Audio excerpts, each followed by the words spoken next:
My name is Avis Wanda McClinton, and I come here to talk about a project that I've been doing. It's called the 339 Manumissions and Beyond Project. This project started with a leading from God. And if anybody ever had a leading from God, you know that it'll take you up and down the mountains and around the bends and through the valleys and the hills. And it brought me here to y'all today. Aren't I a lucky person? We've been working on this for 6 months, and it's so many people worked on this, and I didn't know a good way to say hello. But I found a way to say hello. And Tennessee, I'm so glad to be here. So I brought a Tennessean to tell you what I think of y'all. And we don't know if this will work this time, but we're gonna try it. It's Tina Turner's song, Simply the Best. Y'all simply the best because y'all came out to hear me. And how better way to say that thank you, but with a Tennessean lady. I hope y'all remember this song. I think y'all do. Oh, y'all can move too, that's what I got it. We're gonna break the mood. If y'all don't know, she just passed away, and that's what made me say, Tennessee, I'm home for here. Y'all can do a little bit this. We just can't make it loud. I'm sorry, okay? Anybody know this song?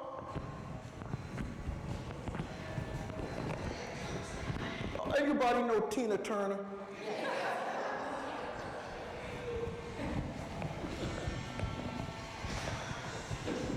I wish I had her legs.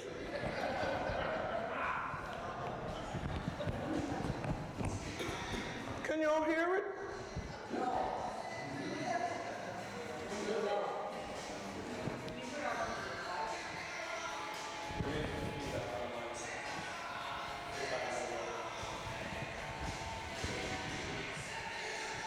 That's y'all, simply the best. Better than.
All right.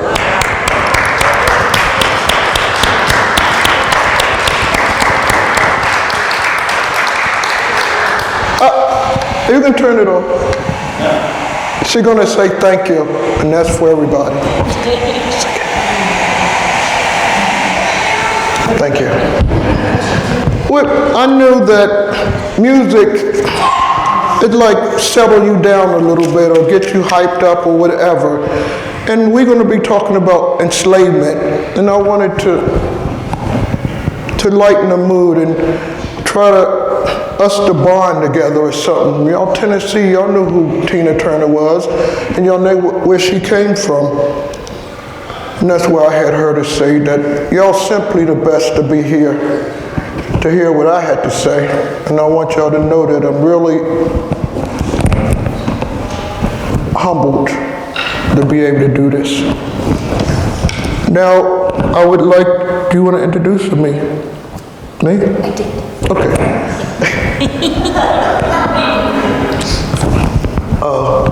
This is my crew. We're going to start the slideshow. The 3-3 Manumission and Beyond project is something that I'm doing now, but I would like to tell you how I got to this project, okay? So that's me in the kindergarten. Can anybody find me? Red light, would you show where I'm at? Right there. That's Avis and kindergarten and pride and joy of my family. I live in Pennsylvania, as you can see, and I started in a segregated school. People forget that segregation was in the North too. And with the Board of Education in Brown, and they pulled their feet to get us in there. In the 3rd grade, I was integrated with white kids. Next, please. Some of the things that I've done in my life is got a letter from Barbara Bush. I did a clothing drive to North Carolina, Virginia, and all them states down there. And the city of Philadelphia gave me the Spirit of Philadelphia Award. That's a good award for volunteer work. They brought out the trucks and everything into my neighborhood, and they gave me this award. It says, presented to Avis Wander, your caring and unselfish commitment of the energy set an example for all of us. Presented by WCAU TV Channel 10, July 6, 1990. And Barbara Bush sent me a letter from the White House. Thank you for all you are doing. That's when you know that help the people stuff, time. The other thing I did when I became a Quaker at my meeting in Upper Dublin, Pennsylvania, Upper Dublin meeting in Pennsylvania, God told me to go to this little building on the hill. What happened was I was trying to, some of my neighbors came to me and said, Avis, would you run for a seat on the school board?